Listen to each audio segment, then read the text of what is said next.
My beloved child. I want you to understand that what you once called injustice has never drifted into oblivion like dust carried away by the wind. There are things human eyes cannot see, human ears cannot hear, and hearts too quick to judge often conclude before they have known the full depth of a soul. Yet before me, no truth remains buried forever beneath the soil of misunderstanding.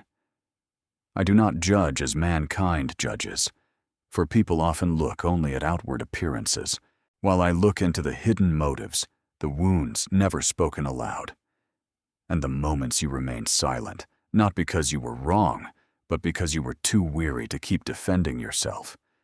My child, my justice is not like a cold sword that only knows how to strike down. My justice carries the breath of life, for wherever I restore what was wrong, there I also raise up what has been crushed. The world may believe that justice is merely returning pain to the one who caused pain, but I teach you a higher way. True justice does not only expose darkness, it also opens the door for light to enter. It does not only point to the wound, it pours healing oil upon it. I do not come to you as a distant judge, recording every failure, but as a merciful father, bending down beside a child who has endured too much hurt, placing my hand upon your shoulder and saying, "Enough. This burden is no longer permitted to rule over you." He heals the brokenhearted and binds up their wounds, as Psalm 34:18. And that very word is touching you today. What you have lost is not beyond my power to restore the honor that was misunderstood. The dreams that were delayed, the seasons of peace that were stolen, I am able to gather them all within my mighty hands and build something new that is pure, stronger, and more radiant than before. So when everything around you seems silent, do not quickly believe that heaven is turned away. There are holy judgments that do not thunder loudly as earthly courts do. Yet every matter is weighed with absolute truth. I do not need shouting to prove my power. One word spoken from me is enough to break invisible chains apart. Remember that there are times I allow you to walk through waiting, not to exhaust you, but to separate you from the need to be immediately vindicated by people. I want you to stand firm in the assurance that I am the one who defends you. When my word says, "Vengeance is mine, I will repay," as written in Romans 12:19. It is not so you may nurture bitterness, but so you may be free from the crushing burden of trying to reclaim everything by your own strength.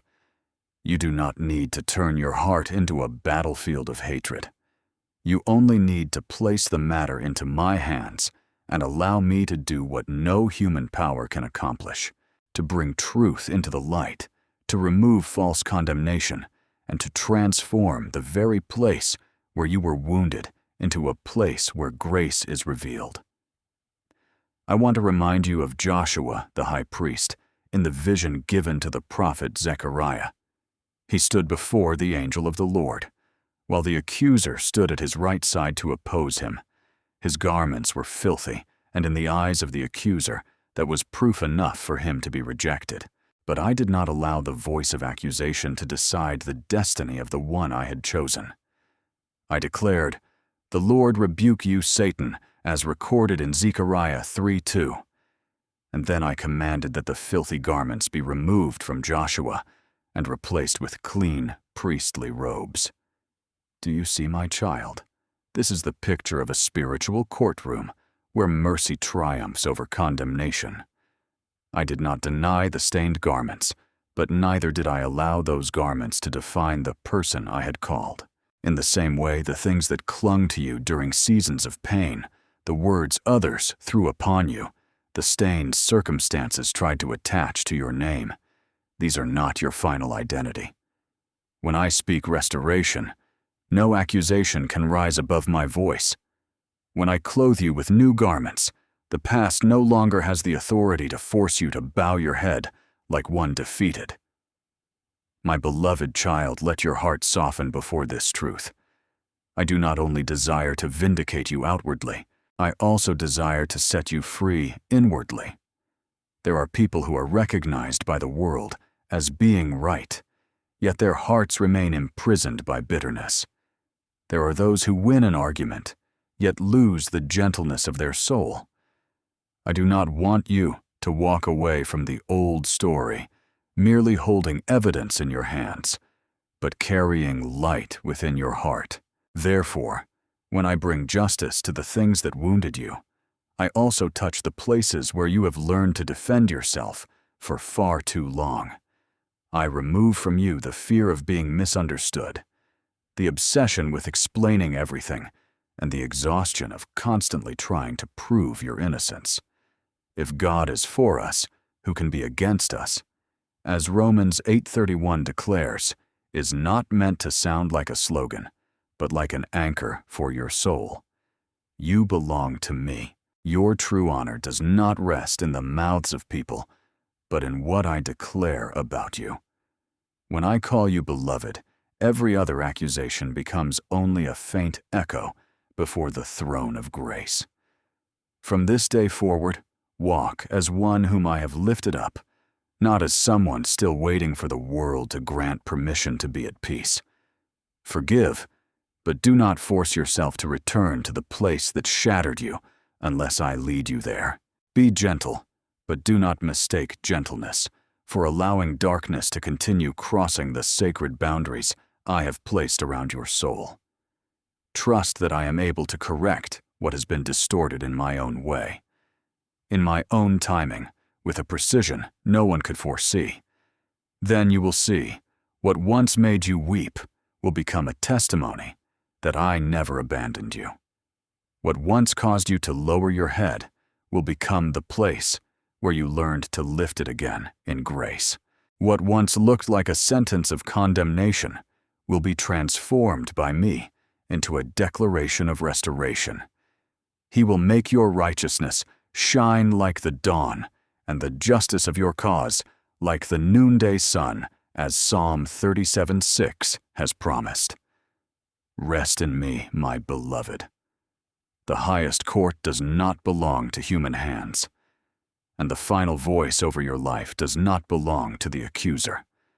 The final voice belongs to me, your Father, who is both righteous and full of mercy, and I declare that you are not forgotten.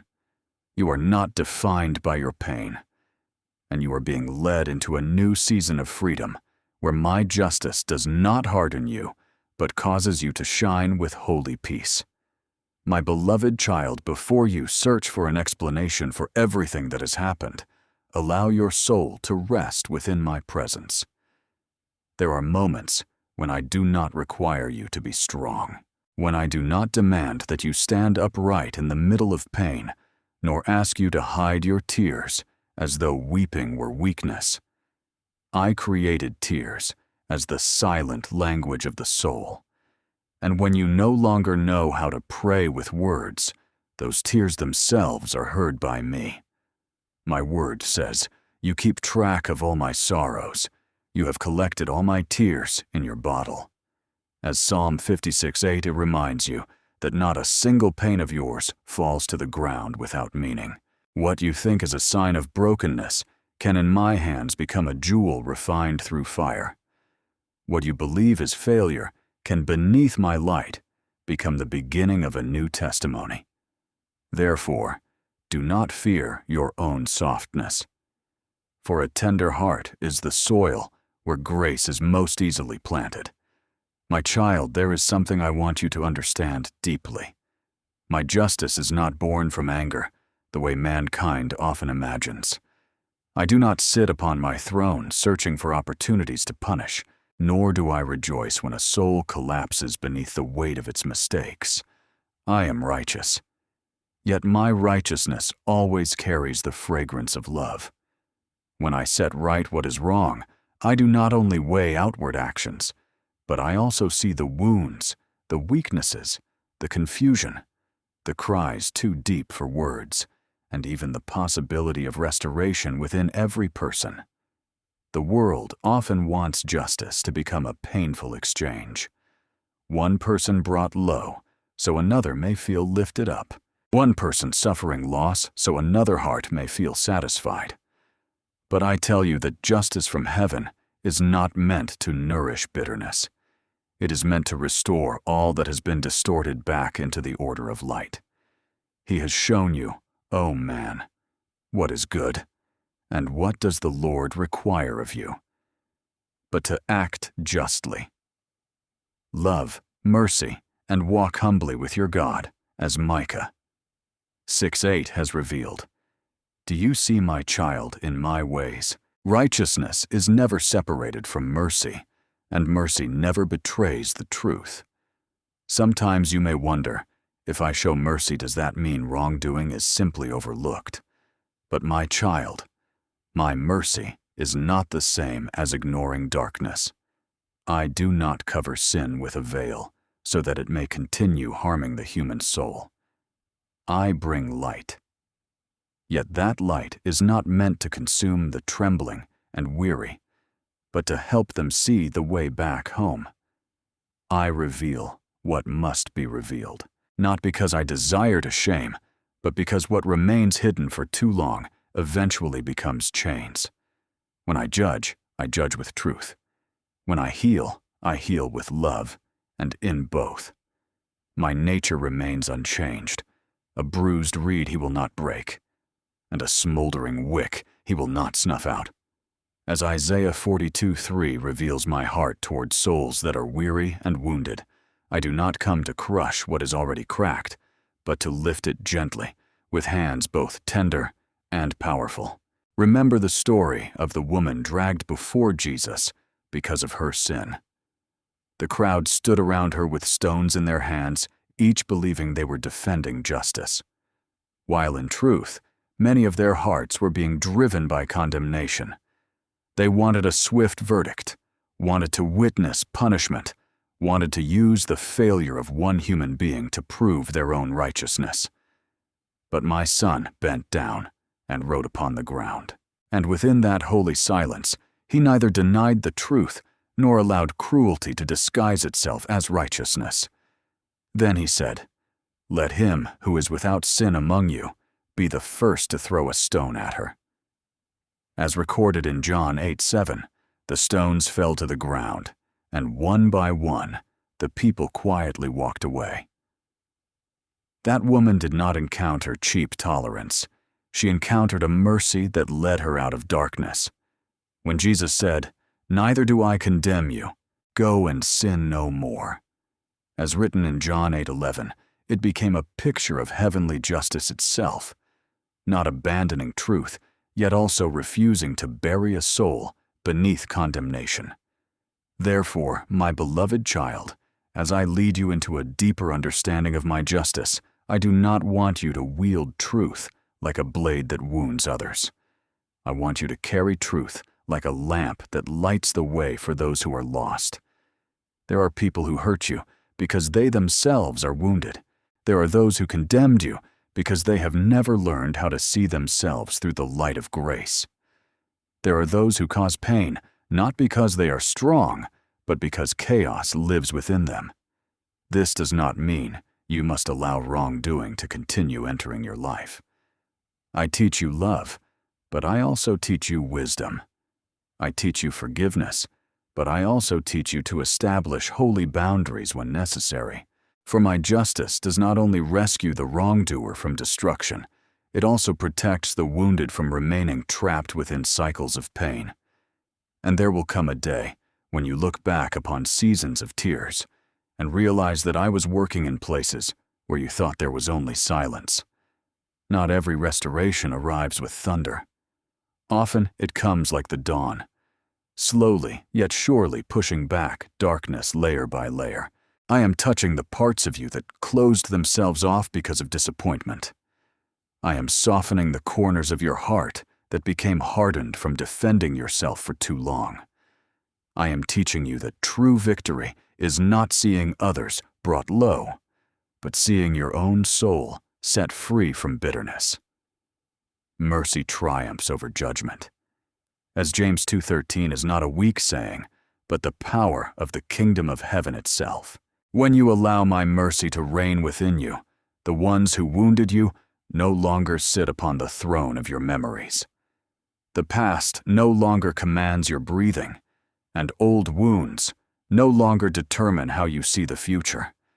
Open your heart, my beloved child, for I do not only want you to believe that I am righteous. I want you to taste and know that my righteousness is a place where the soul can finally rest. I will not allow deceit to triumph forever, nor will I allow your tears to be dismissed, nor let what has been broken become the final ending. But when I bring justice, I will bring it in a way that makes you cleaner, brighter, freer, not more bitter. Allow me to turn your cries into prayers, your cracks into windows for light, and the things that once caused you to bow your head into testimonies that I am still moving in your life. And when my new day covers your life, you will understand that the judgment from heaven does not only declare that wrong must be made right, but also proclaims that you are healed, lifted up, and able to continue forward in peace. Because your Father is righteous, merciful, and never forgets you, my beloved child. Let your breathing slow within my presence, because wherever I enter chaos, no longer has the authority to rule over your soul. What comes from me may touch wounds buried very deep, may expose truths you once tried to avoid, but it will never push you into despair, never strip away your dignity, never turn your heart into a dwelling place for bitterness. My justice does not carry the sound of furious noise, but resembles a stream of clear water, quietly washing dust from stone. The work of righteousness will be peace, and the effect of righteousness, quietness, and assurance forever.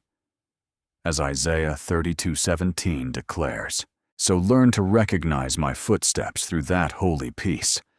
If a demand for justice causes you to grow harder, more destructive, more distant from mercy, then pause and allow me to realign your heart. I do not call you into justice so you may lose your soul, but so you may be led back into the restoration of loving order. I know, my child, that the wound of betrayal is unlike ordinary pain. It does not only hurt because of what happened, it also causes you to question the goodness that once existed within you. You begin to wonder whether you trust it too much. Love too sincerely opened the doors of your heart too easily. But I say to you, your purity was never your mistake. The fact that you once loved sincerely does not make you foolish in my eyes. Those who took advantage of your kindness cannot steal the value I placed within you before the first morning of your life began. Whoever touches you touches the apple of his eye. As Zechariah 2:8 reminds you that I am not indifferent to the things that wound you. When others dismiss your tears, I draw nearer. When they distort your story, I still preserve the true version within my light. When they abandon you in the moment you needed faithfulness most, I do not leave. I remain there quiet, yet powerful, guarding your soul, so it will not sink into darkness. There were seasons when you walked through life with an open heart, without defenses, without calculation, like a garden welcoming the morning sun. You offered trust, support, forgiveness, and hope, believing that what was built with sincerity would also be protected with sincerity. Yet there were people who let their promises fall like something worthless. People who released your hand when the waves began to rise. People who received your light only to turn back and wound you. I have seen every fracture you hid beneath your smile. I know the nights when you stitched your own heart together in silence. The moments you whispered to yourself that you were fine, while inside you were still trembling. The Lord is near to the brokenhearted and saves those who are crushed in spirit. Declares is not merely a distant word of comfort, but a promise I am placing upon your shoulders today. You don't need to prove your pain for me to believe you. I believed you long before you found the language to explain what happened. Yet, my beloved child, I do not only want to pull you out of the place that caused you to bleed. I want to lead you into a new way of living, where your love is no longer confused with endless suffering. Some people believe forgiveness means erasing every boundary. But I teach you that forgiveness frees the heart from the chains of hatred, while wisdom keeps you from returning to old cycles of pain.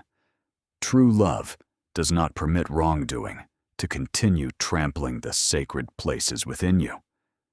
True love knows how to speak with kindness, yet also knows how to close the door against destruction above all else.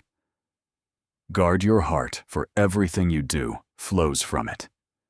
As Proverbs 4:23 teaches you about protecting your inner life. You do not establish boundaries because you lack love. You establish them because I have taught you that what is precious must be protected.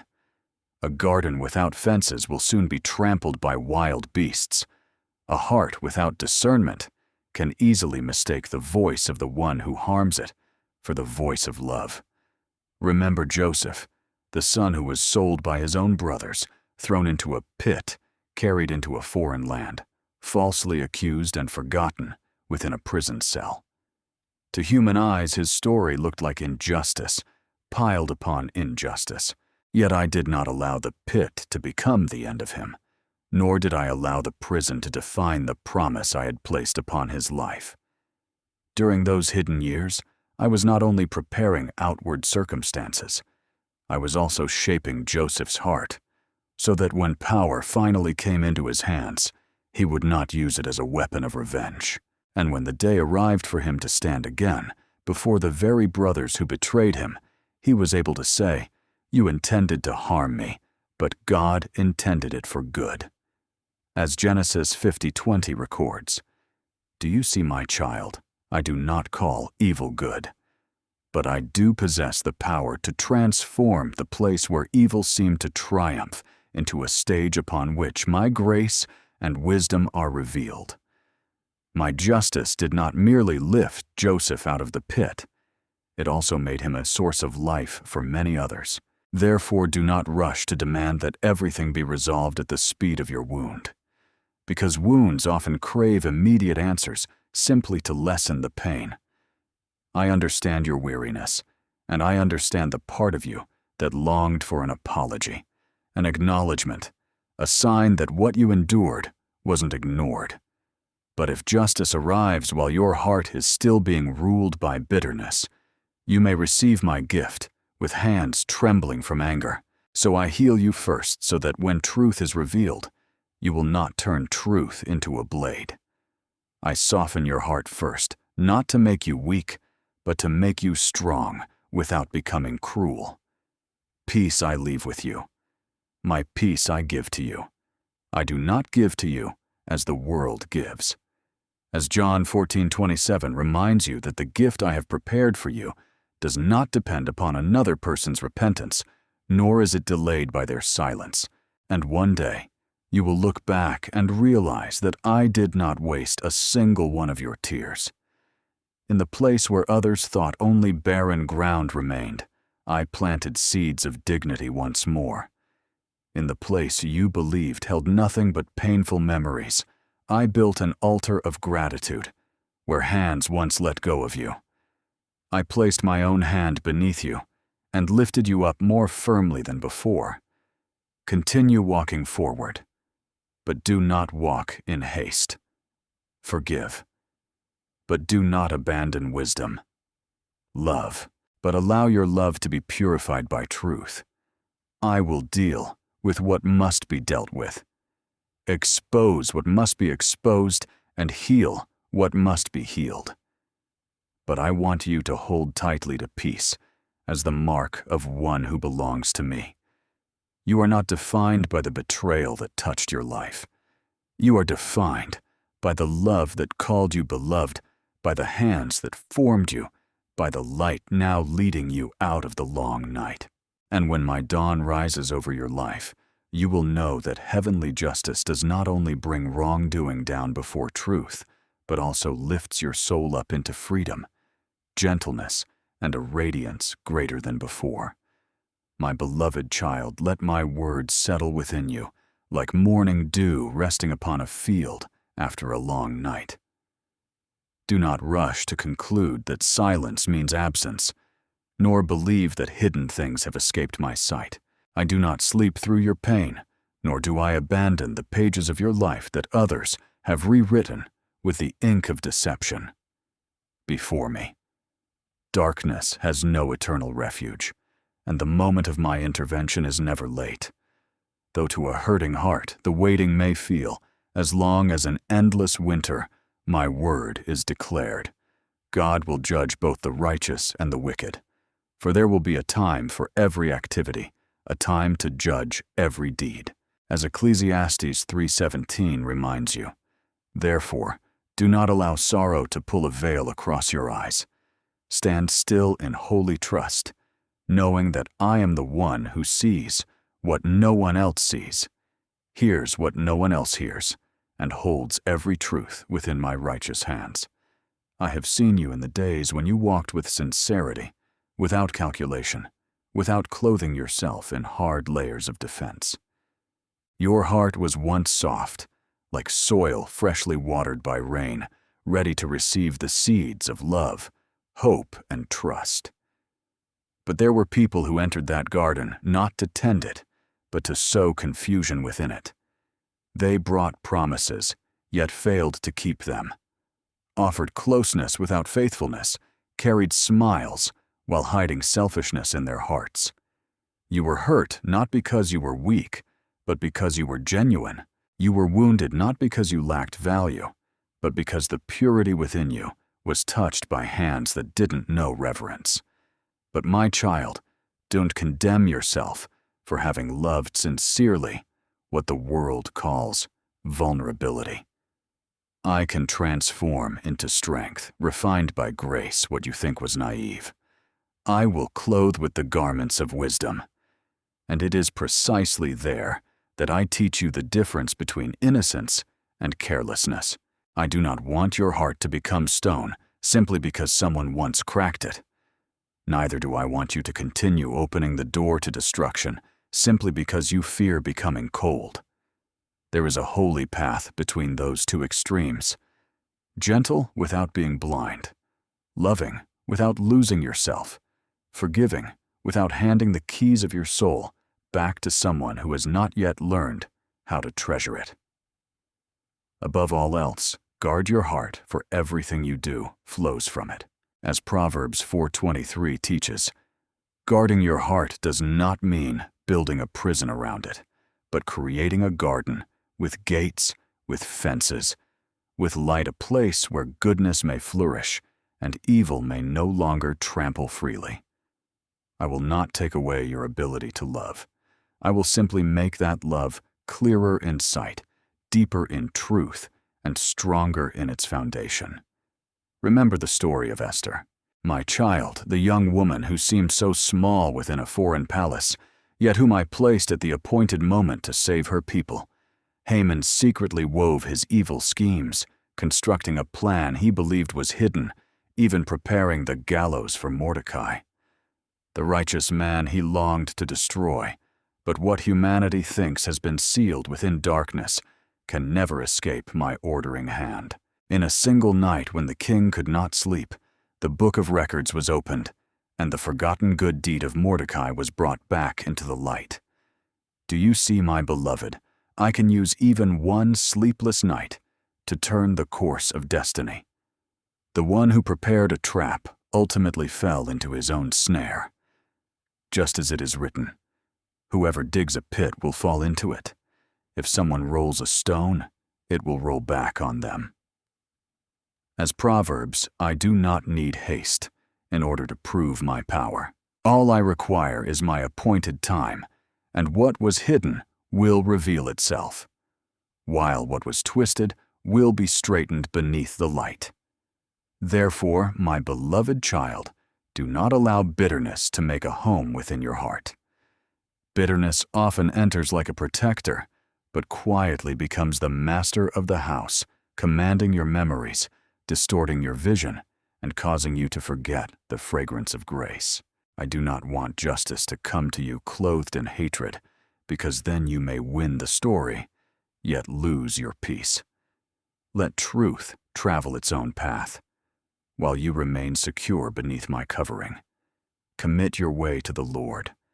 Trust in Him, and He will do this. He will make your righteousness shine like the dawn. As Psalm 37:6 has promised, you do not need to pull down every false accusation with your own hands. When my light rises, falsehood will lose its strength, like dry leaves falling from a branch. Fabricated stories will have nowhere left to cling. Carefully painted masks will fall away before the truth that cannot be bought. I call you beloved not because your life has never been marked by scars, but because I know the deepest roots within your heart. I have seen the places where you genuinely desired to do what was right, where you tried to remain faithful, where you still hoped for goodness in others, even while carrying pain yourself. I do not deny the moments when you stumbled, yet neither do I allow those moments to define the entirety of who you are before my eyes. Your worth does not rest in how others treated you. Whether they stayed or walked away, whether they acknowledged you or denied you your value, was established by my hands. From the moment I formed you, I have called you by name. You are mine. As Isaiah 43:1 echoes over your life like a seal no one can erase. Those who try to diminish you only reveal that they cannot see what I see.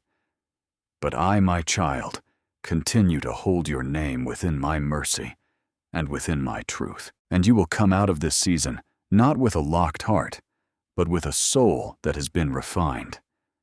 You will no longer believe every word simply because it sounds sweet. Yet neither will you distrust every expression of love simply because you were once wounded. You will learn to listen for the signs of peace, to recognize my presence within healthy relationships, and to walk away from places where your soul is being diminished. I will restore your honor in a way that does not make you proud. Restore your trust in a way that does not make you blind.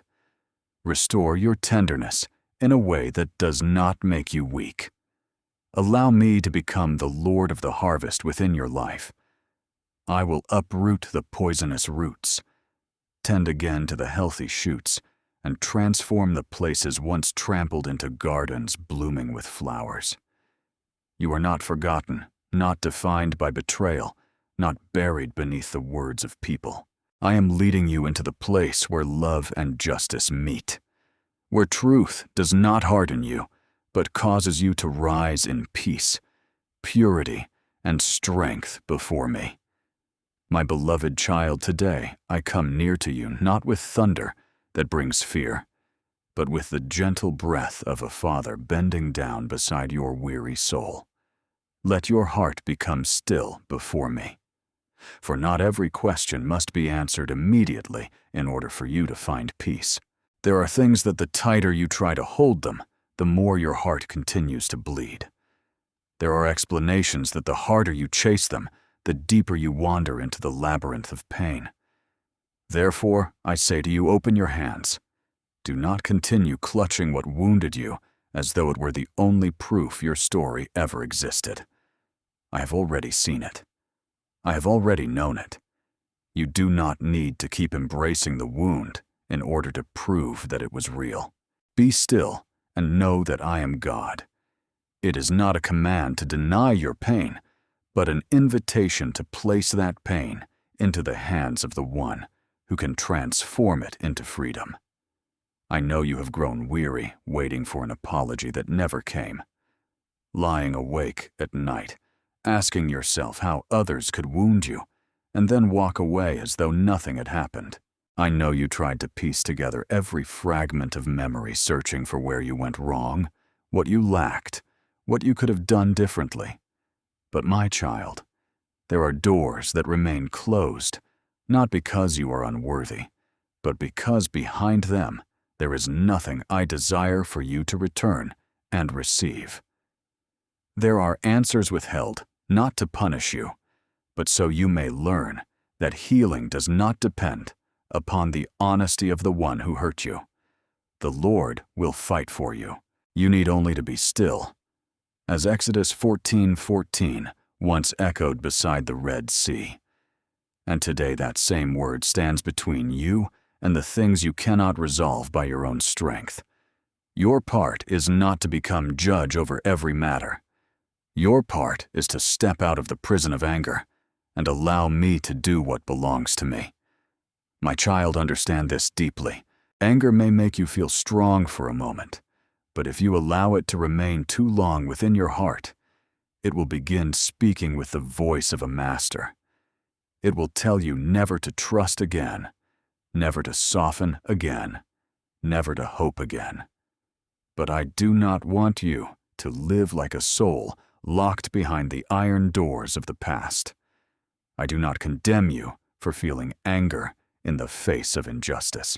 But I do not want that anger to become a fire that burns away the beautiful things I am still preserving within you. Do not let the sun go down while you are still angry. As Ephesians 4:26 reminds you about the vigilance of the soul, letting go does not mean wrongdoing becomes right. Letting go means you no longer allow wrongdoing to continue ruling your breath, your sleep, your vision, and your future. Remember David on the day Shimei cursed him while he fled from his own son. A king who possessed the authority to punish the one insulting him chose not to let temporary humiliation guide his hand. He listened to the bitter words endured, dust being thrown upon him, and still spoke with surrender, believing that perhaps the Lord would see his suffering and return goodness in its place. The story in 2 Samuel 16 does not glorify weakness, but reveals a quiet strength. The strength of one who does not need to take revenge in order to prove he belongs to me. Do you see, my beloved, sometimes victory is not found in striking back immediately, but in protecting your soul from being dragged down into the same darkness that wounded you. David did not lose his dignity when he remained silent before the curses. He preserved his dignity because he placed the matter into my hands.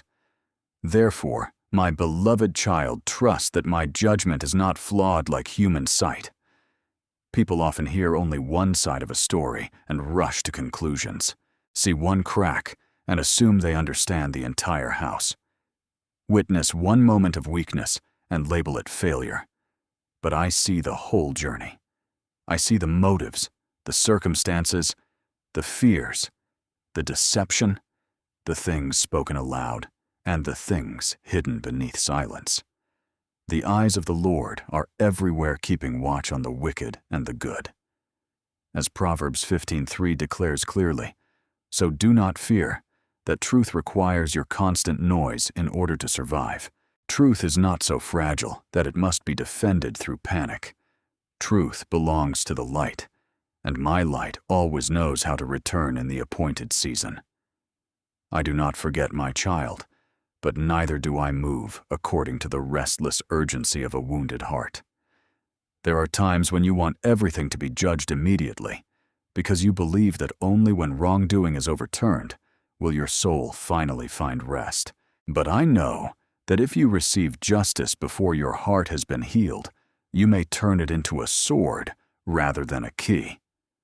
I slow the process not because I am indifferent, but because my mercy is still calling wandering souls to return, and because I am also cleansing the places within you that are still being ruled by pain. The Lord is not slow in keeping his promise, as some understand slowness. Instead, he is patient, as 2 Peter 3:9 reveals, so that you may understand that waiting in my hands is not an empty void, but a sacred place where grace quietly prepares what is right. Now I want you to receive freedom, not merely as a beautiful idea, but as a new breath rising from deep within you. True freedom does not begin when others finally admit they were wrong. True freedom begins when you no longer hand over the key to your peace to either their repentance or their silence. Where the Spirit of the Lord is, there is freedom, and my Spirit is opening the rooms within you that have long been sealed shut. I am removing from you the desperate need to be understood by those who do not wish to understand. I am washing away the exhaustion of endlessly defending yourself. I am placing within you a rest that circumstances cannot give, and therefore cannot take away. Walk more lightly now. My beloved, let the past lie at my feet, not beneath your pillow every night. Let the unanswered questions just within my wisdom. Let the unspoken words, the truths, not yet acknowledged, the pain, not yet repaid. Let all of it enter the hands of the one who is both righteous and merciful. Then, in my appointed time, false things will fade like mist before the morning sun. Truth will rise without needing argument. And you will realize that I was already handling many things in silence long before you saw the results. You are no longer chained to that pain. You no longer have to live like someone waiting for an old door to reopen. I am leading you into a wider sky where your soul can rest, your heart can soften again, and peace itself becomes the sign that I have begun a new season within you. My beloved child, stand still within my light, and do not shrink back, as though my righteousness were a fire sent to destroy you. I do not bring you into judgment in order to make you tremble with fear, but to remove from your shoulders the burdens that have bent you low for far too long. There are times when you see correction as loss exposure, as something terrifying, and closed doors as the end of hope itself. But I tell you this, not every pain is punishment, and not everything taken away is rejection. Sometimes it is my own hand, uprooting poisonous roots you could not see for yourself, separating you from paths that seemed peaceful, but were quietly leading you away from life. The Lord disciplines the one he loves, and he chastens everyone he accepts as his child. As Hebrews 12:6 reminds you, that my correction is not born from rejection, but from the protecting heart of a father. My child, my justice is not like a crushing stone falling upon the soul, but like a plow moving through hardened ground to prepare it for a new season of planting. When I touch what is wrong, my purpose is not to drown you in shame, but to open a path for you to step out of the deception that once imprisoned you. I do not need to prove my power by forcing someone to collapse. My power is revealed far more completely when the fallen are lifted up again, when those who lost their way find the road home, when hearts that once grew hard melt before mercy. I take no pleasure in the death of the wicked, but rather that they turn from their ways and live as Ezekiel 33:11 reveals my heart. Therefore, do not misunderstand my righteousness. I stand against darkness not because I hate humanity, but because I love the soul too deeply to allow darkness to claim it as its own. There are things I allow to be brought into the light, not so the past may shame you once again, but so that invisible chains may no longer continue calling themselves your destiny. You once believed that hiding was safety, yet often what is hidden silently grows like thorns within the heart. I do not uncover old wounds to make you suffer more. I open the old coverings to cleanse what has become infected, and then I pour upon it the oil of healing. If we confess our sins, he is faithful, and just to forgive us our sins, and to cleanse us from all unrighteousness. As 1 John 1:9 reveals to you, that truth in my hands is not a death sentence, but a doorway wherever you dare to let light enter. Darkness begins to lose its authority. I want you to remember Onesimus, the man who once fled from Philemon, carrying a past too painful and complicated to easily speak about. In the eyes of the world, his story could have been sealed forever by failure, debt, and punishment.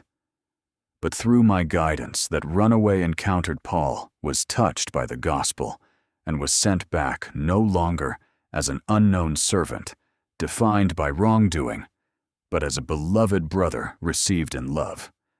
Paul wrote that Philemon should receive Onesimus no longer as a slave, but better than a slave, as a dear brother.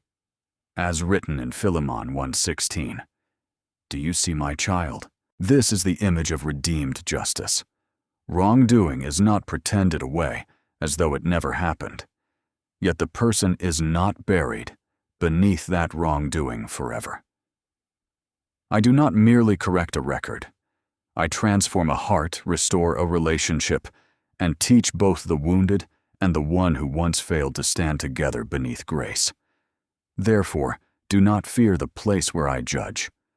For my throne is not surrounded by cold cruelty. There, truth cannot be bought. Yet mercy is never absent. I do not count your sins like a collector keeping records for the day of repayment.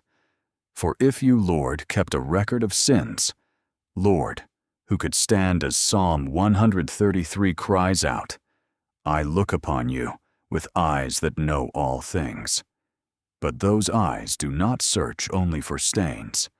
They search for the seed of repentance, the sigh that longs to return home, the small softness still remaining beneath the ashes of failure. And when I find that I do not despise it, I breathe life into it, a tiny spark buried beneath ashes, when placed into my hands, can still become a holy fire. My beloved child, perhaps you once misunderstood my love and thought that being loved by meant never having to face what needed to be changed. But true love does not abandon you inside the old garments of fear, sin, or pain. True love is gentle enough to embrace you, yet holy enough not to leave you living beneath the identity I created for you. I did not call you out of darkness so you could stand trembling forever at the doorway. I called you to step into new life. Therefore, if anyone is in Christ, the new creation has come. The old has gone. The new is here. As 2 Corinthians 5:17 declares, is not merely a comforting phrase, but heaven's proclamation over souls that have been redeemed. What you believed was the end may actually be the threshold I am using to open a season of restoration. Now, listen carefully to the call that is rising, not through noise, but through the certainty of dawn. I am calling you back to the purest part of yourself, where you no longer live under shame, nor remain controlled by what is old.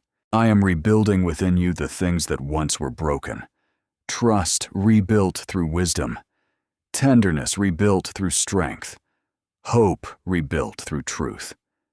I do not come to revisit ashes as a sentence of condemnation. I come to show you that beneath those ashes there still remains the seed of glory, to bestow on them a crown of beauty instead of ashes, the oil of joy instead of mourning, and a garment of praise instead of a spirit of despair, as Isaiah 61:3 has promised. And that promise is now opening over your life like a radiant doorway. Let me complete what I have begun. My beloved child, do not resist the hand that is healing you simply because it touches the places that still hurt. Do not run from the light simply because darkness has become familiar after so many years. I do not end your story with failure, nor do I define you by what has been shattered. I am the righteous judge, yet I am also the gentle redeemer. I separate truth from falsehood, yet I also restore the soul back to life. I break the power of sin. Yet I raise up the one who chooses to return. Stand upright in grace, for the call of restoration has drawn near. The old season no longer has permission to rule over you as it once did.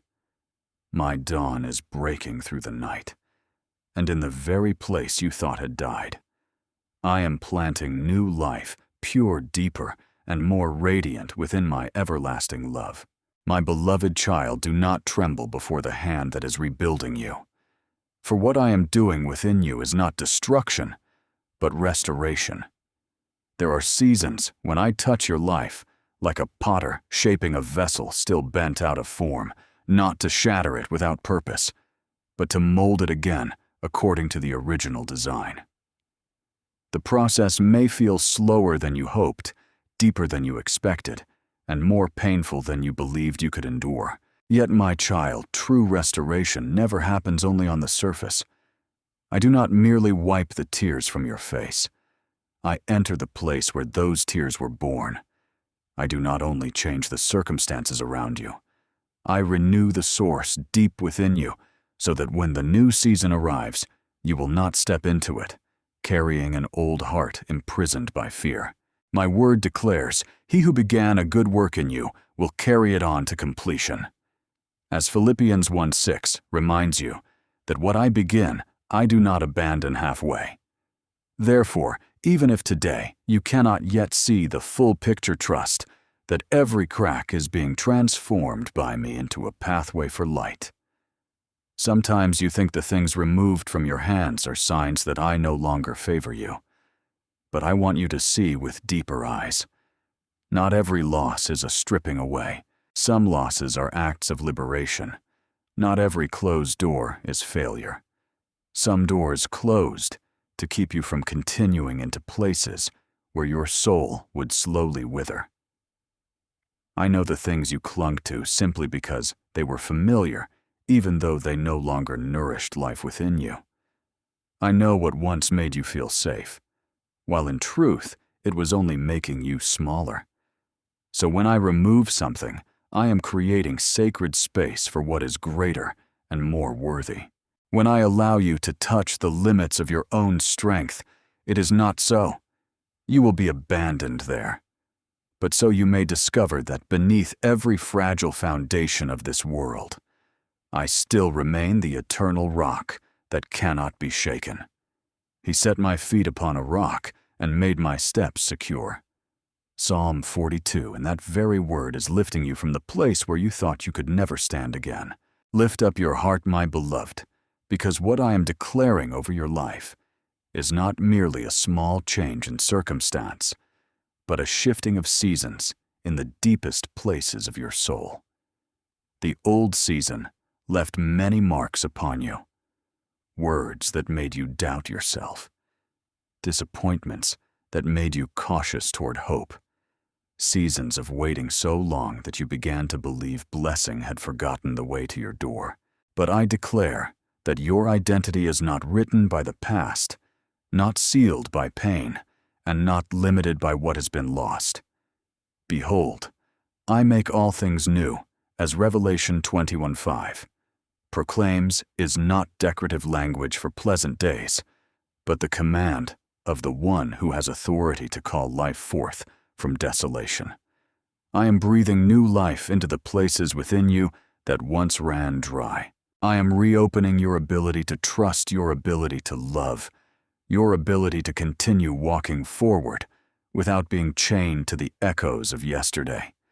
Remember Nehemiah, my beloved child, when he heard that the walls of Jerusalem lay in ruins and its gates had been burned with fire. His heart was broken. Yet he did not allow sorrow to become his permanent dwelling place. He wept, fasted, prayed, and then rose to rebuild what had fallen. That work did not happen in complete peace.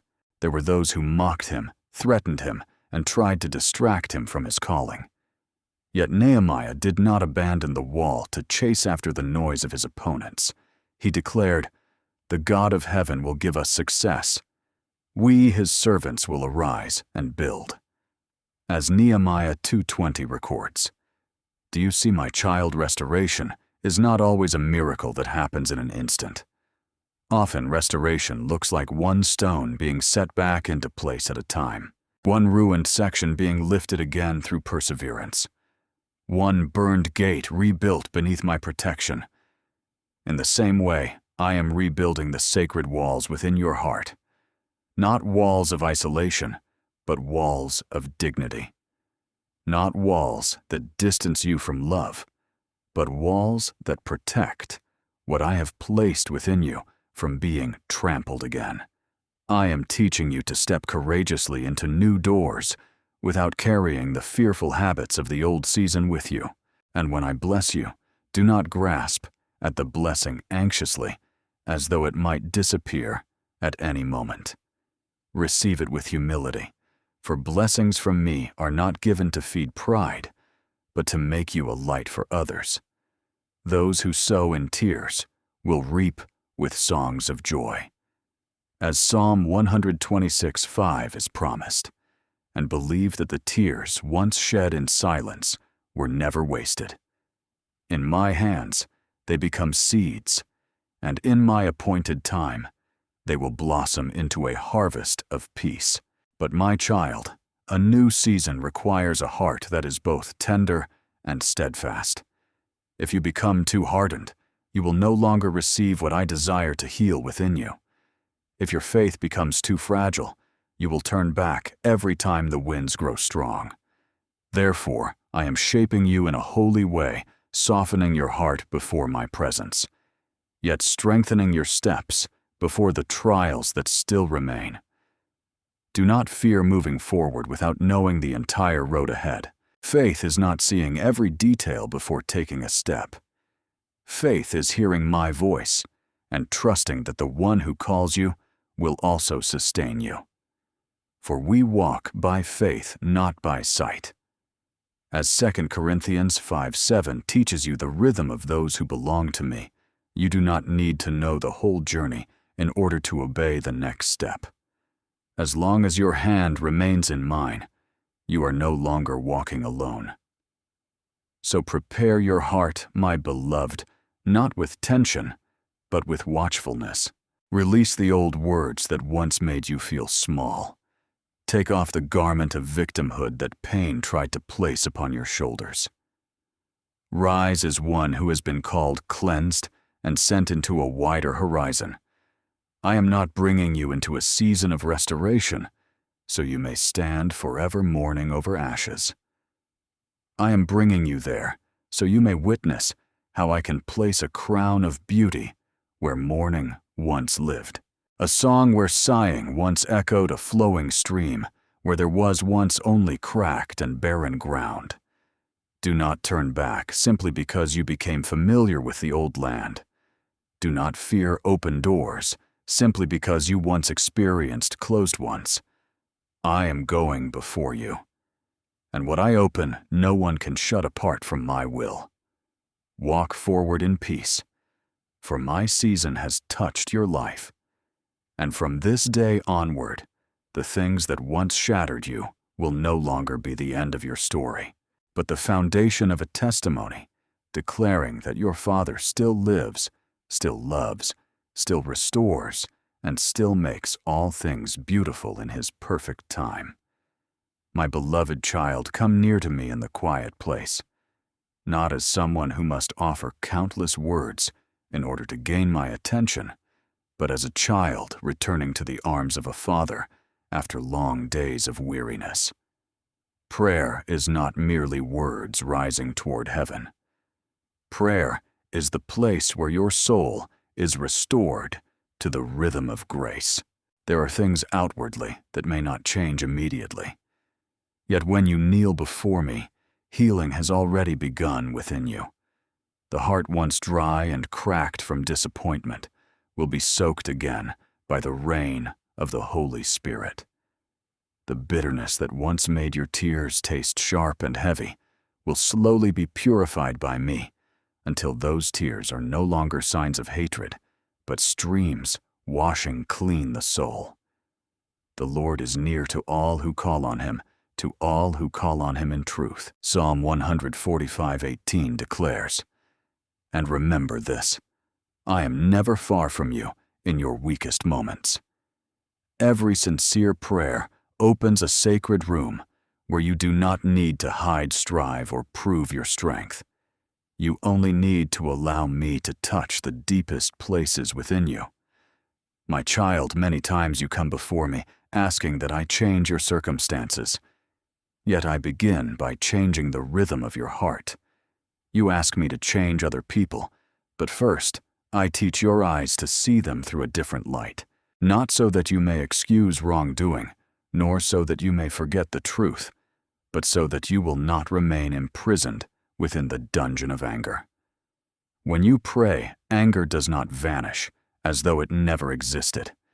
It is placed into my hands, so it no longer rules over you, is not denied. It is brought into my presence, so it may learn to bow before trust. The silence within you no longer feels heavy like stone. Because in the place of prayer, I place within you a peace deeper than explanation. And the peace of God, which surpasses all understanding, will guard your hearts and minds in Christ Jesus. As Philippians 4:7 reminds you, that true peace does not always arrive after every answer has been revealed. Sometimes it comes while you still do not understand everything, yet already know whose hands you are resting in. Then you will begin to understand this mystery, my beloved child. When you pray for those who once wounded you, I am not only working within you, but also quietly knocking upon the doors of their hearts.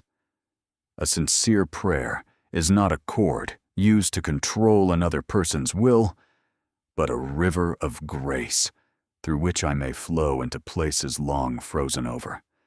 There are hearts so accustomed to darkness that they no longer recognize their own coldness. There are souls that have justified themselves for so long that they have forgotten the call of repentance. There are people who wounded you, not because they were strong, but because deep within, they too were broken. When you pray, you are not excusing their wrongdoing. You are inviting my light to enter that place. You are not saying your wounds do not matter. You are placing those wounds into my hands, so they will not become a curse upon your own soul. Love your enemies, and pray for those who persecute you. As Matthew 5:44 declares, is not an easy command for the flesh, but it is the way of the kingdom of heaven, where the wounded do not become reflections of the darkness that once hurt them. Remember Job, my child, the man who lost so much and was misunderstood even by those who came near him during his suffering. They spoke many words that sounded wise, yet only deepened his wounds. From the world's perspective, Job had every reason to hold bitterness in his heart, every reason to wish harsh rebuke upon those people. Yet when the story reached the place of restoration, something remarkable happened. The Lord restored Job's fortunes after he had prayed for his friends. Job 42:10 records, "Do you see, my beloved? There are doors of restoration that begin to open when you no longer allow pain to turn you into someone who curses." Job did not pray for those men because they were perfect, but because he had placed the matter into my hands. And when he prayed for them, it was not only the friends who needed mercy. Job himself stepped into a new dimension of freedom. That is the power of prayer. It removes chains from the one praying even before outward circumstances begin to change.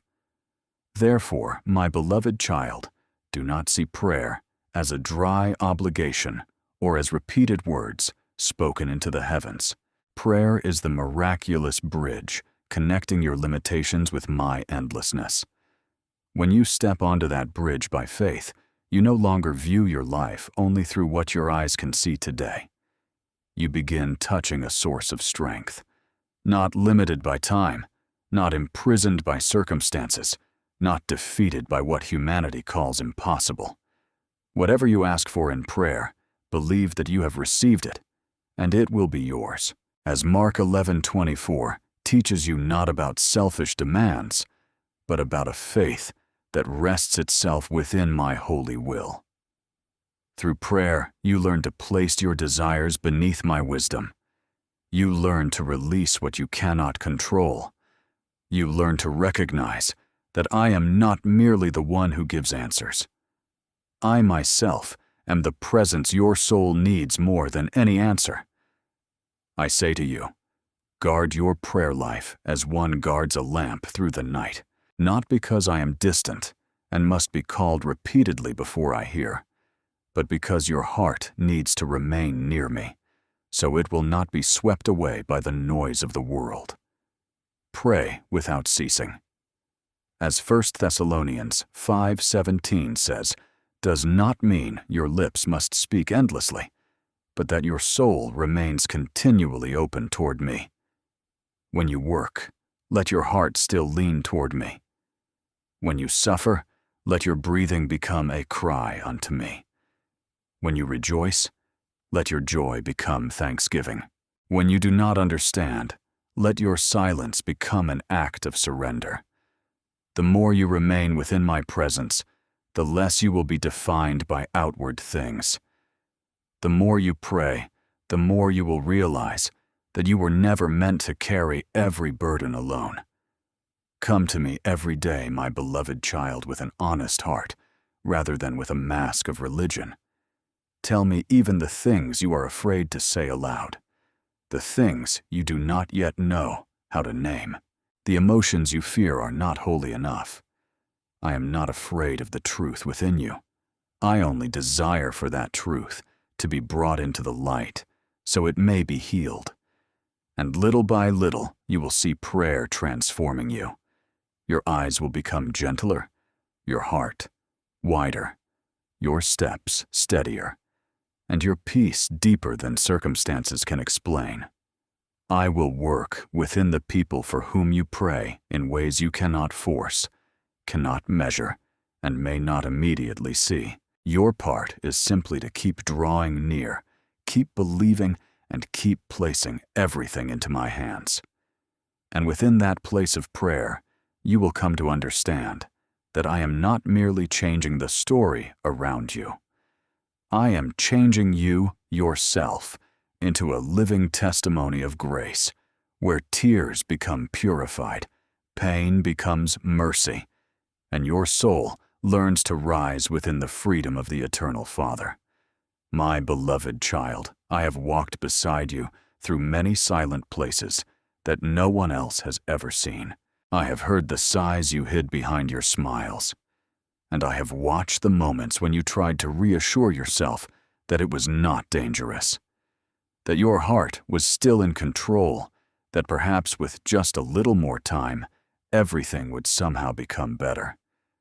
But my child, true peace never requires you to constantly defend or justify it. What comes from me will not slowly wear down your soul day after day, will not steal the clarity of your thoughts, and will not pull you away from the holy calling I have placed within your heart. So today I do not come to condemn you, but to place my hand upon your shoulder and speak with a love that is both gentle and firm. It is time for you to stop. Do not delay obedience simply because you are afraid of pain. There are things that, if you release them today, may cause you to weep for a season, but if you continue holding on to them, you may lose many years of peace that I intended for you. I know why you have clung so tightly to it. It is not because you are wicked, nor because you intentionally rebel against me. You are simply a soul that longed to be loved, longed for a place to lean your heart, longed for someone who could understand you without requiring endless explanations. But my child, not every embrace is a shelter. Not every sweet word brings healing. And not every deep attachment carries the mark of heaven. There are bonds that at first seem warm, yet slowly tighten around the soul. There are affections that appear to lift you up while quietly pulling you farther away from me. Remember my words in Proverbs 4:23. Above all else, guard your heart, for everything you do flows from it. I do not ask you to guard your heart because I want you to become cold, but because your heart is far too precious to be placed into hands that do not reverence me. Perhaps you have called it love. But true love does not force you to shrink your soul in order to fit inside another person's insecurity. True love does not feed you with vague hope while leaving you starving through the long night. True love does not demand that you exchange my presence for someone else's attention. What I give will always draw you closer to the light, make your heart purer, deepen your prayers, and steady your steps in peace. But anything that leaves you constantly anxious, afraid of losing, afraid of abandonment, afraid that you no longer have worth without that person, that is something you must examine beneath the light of the Holy Spirit. The thief comes only to steal and kill and destroy. I have come that they may have life and have it abundantly, as John 10:10 declares. So ask yourself honestly, does the thing you are holding on to make the life within you more abundant? Or is it quietly stealing your song, your freedom, and the beauty I once placed inside you? I do not dismiss your tears, nor do I treat lightly the memories that make it difficult for you to let go. I know there were promises that once stirred your heart, moments that made you believe this was the very thing you had prayed for. But my beloved child, strong emotions are not always confirmation from heaven. A storm can also be powerful, yet it is not a home. A strange fire can burn brightly, yet it is not holy light. Whenever something causes you to continually lose discernment, I will not stand by and watch you rename chains as destiny. I will awaken you, even if that awakening hurts, for I would rather allow you to feel pain in the moment of waking than leave you asleep inside a place that is slowly draining the life from your soul. Remember Joseph in the house of Potiphar. My beloved child, when temptation seized hold of his garment, he did not remain there to negotiate, did not try to reason with darkness, nor convince himself that he was strong enough to stay close to what could cause him to fall. He left his cloak behind and fled because he understood that some victories do not come from staying to argue, but from leaving immediately. Genesis 39:12 says that the woman grabbed his cloak, but Joseph left it in her hand and ran outside. My child, there may be times when you too must leave behind a certain cloak, an image you once wished to preserve, a relationship you feared losing, a story you long for others to understand correctly. But if losing the outer garment is what it takes to protect the soul within, then choose holiness. I can clothe you again with new garments. But a heart trapped in bondage can only be rescued through courageous obedience. Do not fear the emptiness that comes after letting go. That emptiness is not the end.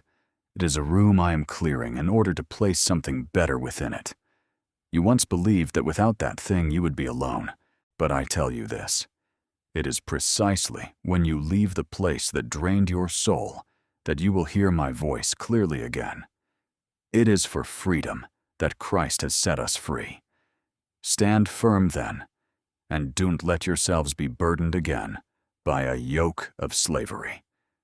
As Galatians 5:1 reminds you, freedom does not always arrive with joyful celebration.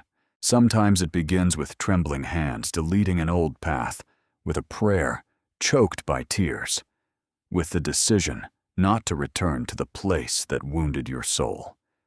Yet beyond those tears, you will discover that I have never taken anything away without preparing a deeper restoration in return.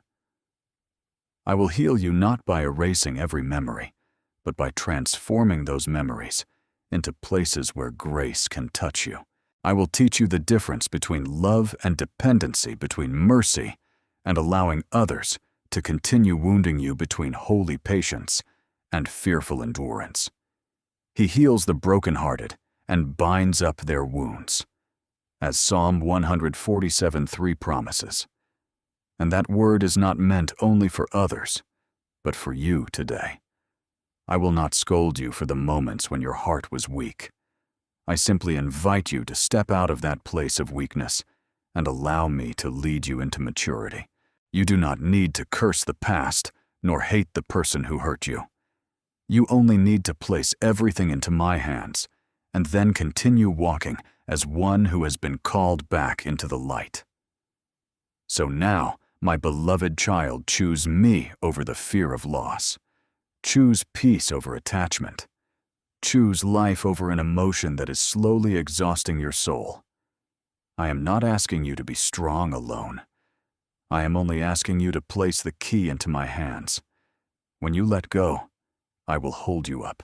When you weep, I will wipe away your tears.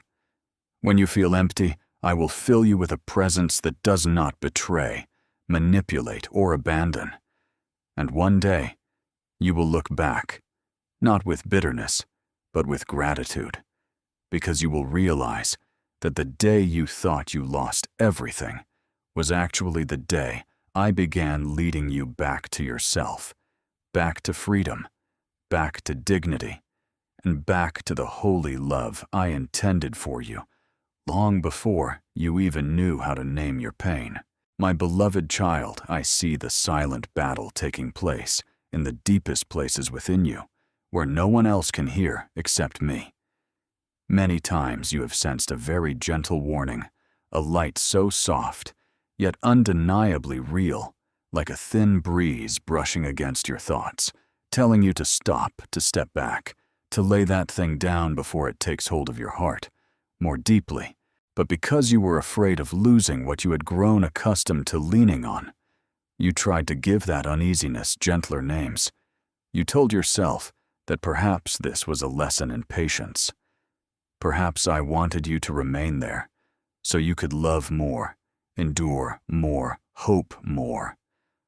But my child, I am the Father of life, not one who sends you into a place that slowly withers your soul and then calls it faith. The wisdom that comes from above is first pure, then peace-loving, gentle, compliant. As James 3:17 reminds you, whatever truly comes from me will carry the fragrance of purity and peace, not confusion that leaves you praying while trembling with fear. There are chains that make no rattling sound. My child, they do not arrive looking like prisons, but like comfort arriving at the perfect moment. They do not appear as frightening darkness, but clothe themselves in gentleness, understanding, and closeness. The enemy rarely begins with what terrifies you. More often, he begins with what makes you feel seen. A caring word can become a doorway. Sympathy can become a hook, and a habit of conversation can become a cord that slowly ties your mind to a person whom I never intended to become your source of life. At first, you believed it was only sharing and companionship, but gradually you discovered that you waited for their voice more eagerly than for mine, sought their response more than the guidance of the Holy Spirit, and allowed your emotions to rise and fall according to their presence or absence. And when a human being begins sitting in the place within your heart that belongs only to me, then no matter how beautiful the connection may appear outwardly, it is quietly leading you away from holy order. I am not asking you to let go because I desire to take joy away from you. I ask you to let go because I see what you do not yet fully see. I see the parts of you that are slowly bending in order to please another person. I see you beginning to ignore things that once stood as sacred boundaries in your life. I see you compromising little by little, not through loud and dramatic decisions, but through very small and quiet concessions, so subtle that you almost fail to notice them. But my beloved child, a soul rarely collapses in a single day. It usually becomes exhausted through repeated moments of betraying itself. Therefore, my word to you today is not thunder sent to frighten you, but a lamp sent to rescue you from a road that is slowly disappearing beneath your feet. Do not be yoked together with unbelievers. 2 Corinthians 6:14 says, this verse speaks not only about outward labels, but also about every connection that pulls you away from obedience. Every attachment that forces the light within you to shrink, so darkness may remain comfortable. Remember the story of the young prophet from Judah, who received a clear command from me not to eat bread, not to drink water, and not to return by the same road. My word had already been sufficient light for him to walk in obedience. Yet another man came and used outward spirituality and words that sounded holy to persuade him to change direction. That man claimed to have a message from heaven as well, and the young prophet listened to the voice of another person instead of holding firmly to what I had first spoken. Do you see, my child? Not every word that sounds spiritual comes from me. Not every person who speaks the language of faith has been sent by me to guide you. 1 Kings 13 recounts that failure. I want you to understand that the most dangerous deception sometimes does not come through open rebellion, but through an invitation that appears reasonable, gentle, and harmless. Therefore, do not use your emotions as the measure of what I have spoken. When I have told you to leave, do not allow any explanation to draw you back to a table I never prepared for you. You may ask me, my beloved child, if I let go, then who will love me? Who will understand me? Who will fill this emptiness within me? But my child, emptiness is not always a disaster. Many times, it is the very place where I begin healing. You have feared loneliness so deeply that at times you accepted a closeness that slowly pulled you away from me. You feared silence so much that you allowed voices lacking purity to enter the hidden chambers of your soul. But I speak to you now with everlasting love. Your peace is not found in clinging to the hand of another human being, but in returning to my embrace. You will keep in perfect peace those whose minds are steadfast because they trust in you. As Isaiah 26:3 promises, when your mind rests in me, you no longer need another person to constantly confirm your worth. When your heart becomes still within me, you will begin to realize that what you once called love was often only the fear of being abandoned, clothed in a gentler form. So allow me to untangle you through truth, not through shame. You are not weak because you once longed to be loved. I created you with the ability both to love and to be loved. But love must remain within the light. Otherwise, it can become distorted into dependency. You do not need to hate that person in order to become free, nor curse the past in order to move forward. You only need to see clearly that no one except me is permitted to hold authority over your soul. Do not conform to the pattern of this world, but be transformed by the renewing of your mind, as Romans 12:2 teaches you. And that renewal begins when you stop allowing your emotions to become the prophet over your life. Emotions may speak loudly, but they do not always speak truthfully. Longing may pull strongly, but it does not always pull you toward life. Familiarity may make you feel safe, yet often only because you have remained inside that cage so long that you forgot the vastness of the open sky called freedom.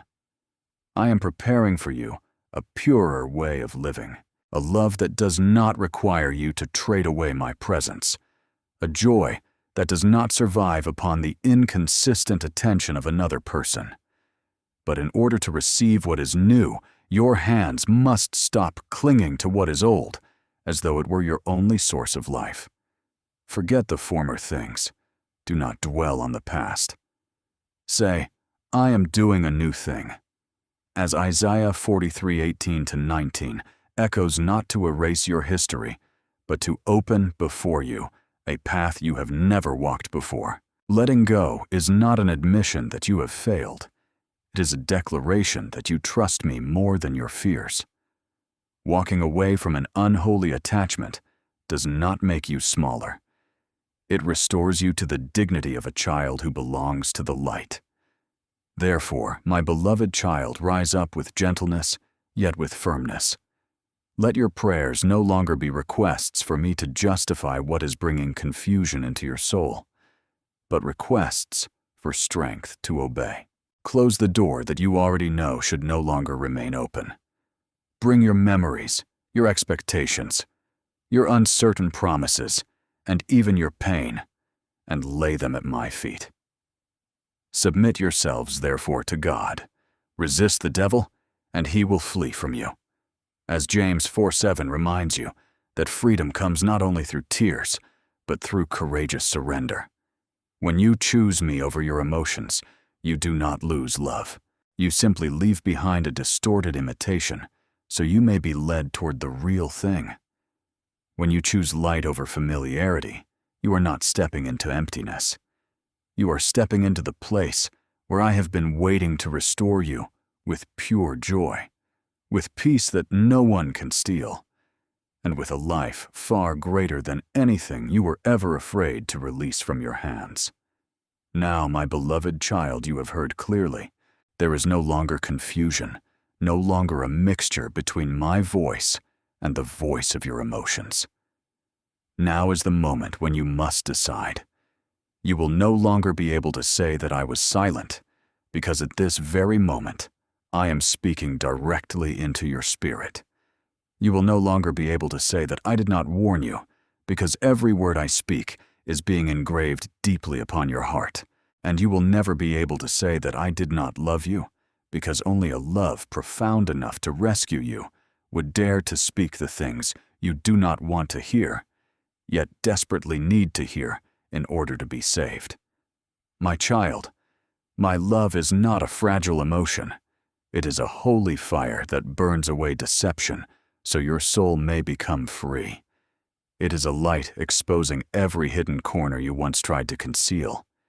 It is a hand, both powerful and gentle, pulling you away from danger. I do not speak to frighten you, but to rescue you before the door closes. Do not delay any longer. Each time you hesitate, my voice seems quieter. Not because I stop speaking, but because your heart slowly becomes covered by the dust of compromise. Every step you take away from truth is one step closer to a cliff I never intended for you. My beloved child, the hour of grace still remains, but it will not remain forever. While the light is still shining, step out of the darkness. While my voice is still calling, answer me. While your heart can still feel conviction, bow your head and say, Father, I will obey. My beloved child, there are moments in life that are not loud, like thunder. Yet they carry the weight of eternity. They are the moments when your soul stands before a crossroads, where no one else can walk in your place. I do not come to you with cold threats, but with a love trembling to rescue you from what you have mistaken for something ordinary.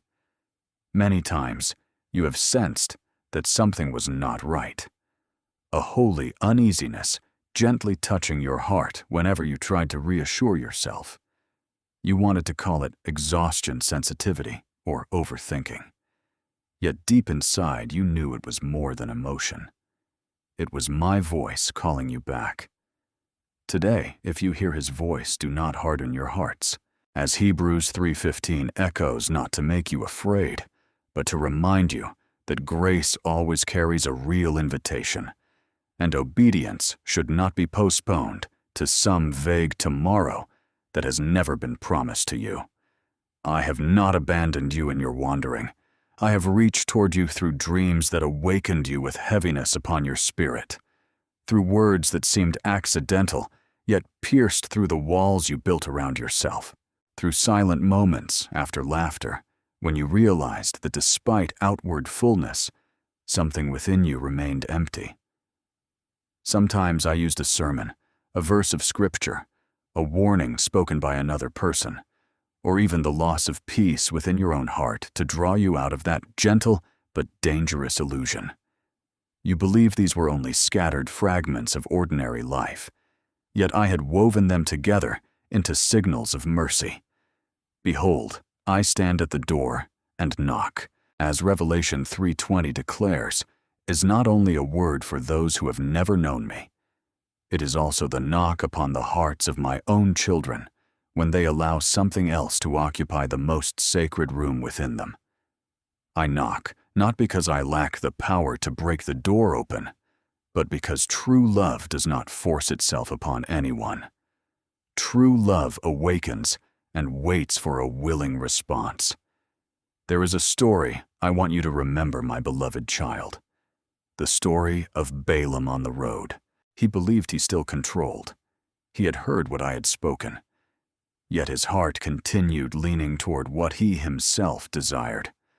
Along the road, the donkey saw the angel standing with a drawn sword blocking the way.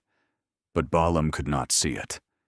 He became angry with the very creature that was saving his life, because greed and self-will had blinded his eyes to heaven's warning. Numbers 22 tells how I opened the mouth of the donkey in order to stop him from continuing down a dangerous path. Do you see, my child?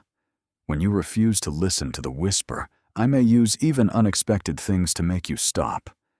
But if a person continually treats every interruption as an annoyance and every warning as an obstacle, that person may end up becoming angry with the very thing I sent to protect them. Therefore, do not despise the moments that force you to face the truth.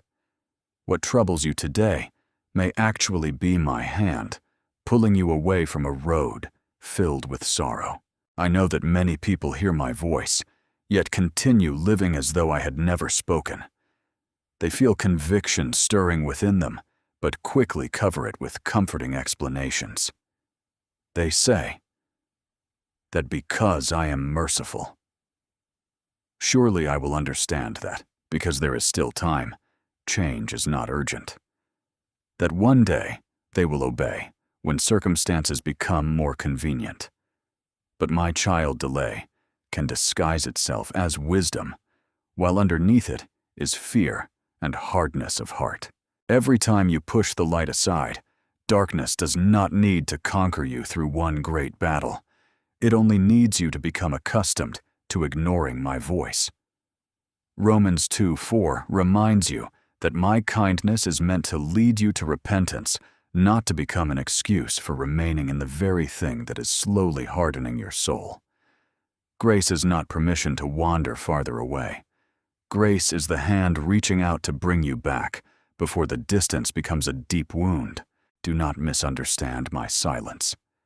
My beloved child, there are moments when I do not immediately allow you to see the consequences, not because you are safe within the wrong path, but because I am patiently opening yet another door for your return.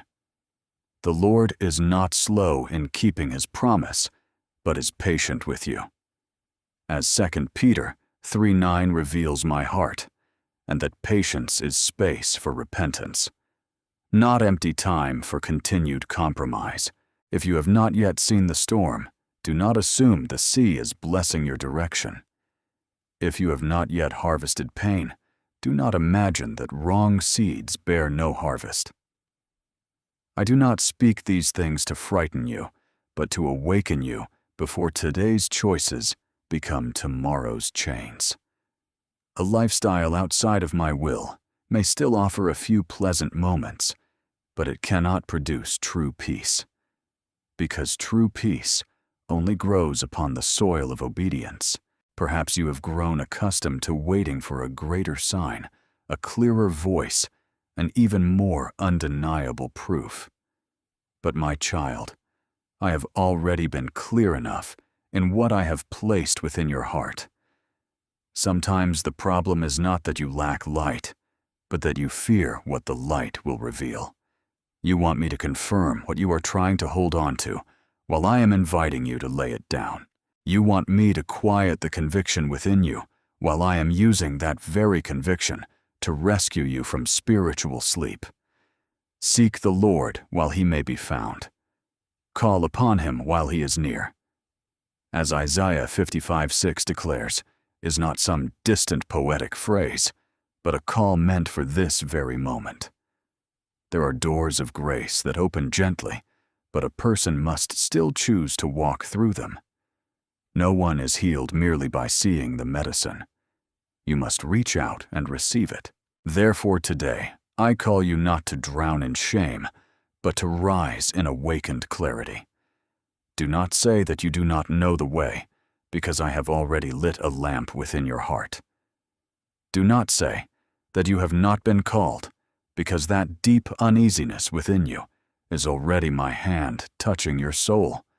Do not say that you can continue delaying, because the best moment to obey is always while you can still hear my voice.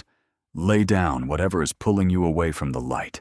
Step out of the place where you constantly need to justify why you remain there. Return to me with a heart that no longer bargains. When you choose obedience, you are not losing your life. You are reclaiming your life from the things that quietly took possession of it. And when you return, I will not stand before you with the cold face of a judge, but with the arms of a father who has been waiting for you all along, ready to restore the purity, peace, and joy you once believed could never be found again. Remember Mephibosheth, my beloved child, the son of Jonathan, who lived in Lodebar, a place marked by the shadow of forgetfulness and lack. He was crippled in both feet, carrying within himself the scars of an old tragedy, and perhaps he had grown accustomed to believing that his life was nothing more than the leftover fragment of a glory long gone. Yet David called him out from that place, not to shame him, but to restore him to the king's table.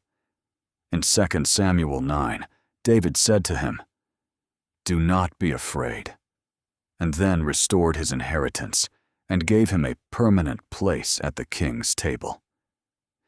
Do you see, my beloved, I do not call you out of bondage only to abandon you in the wilderness. I call you out so I may bring you to the table of grace.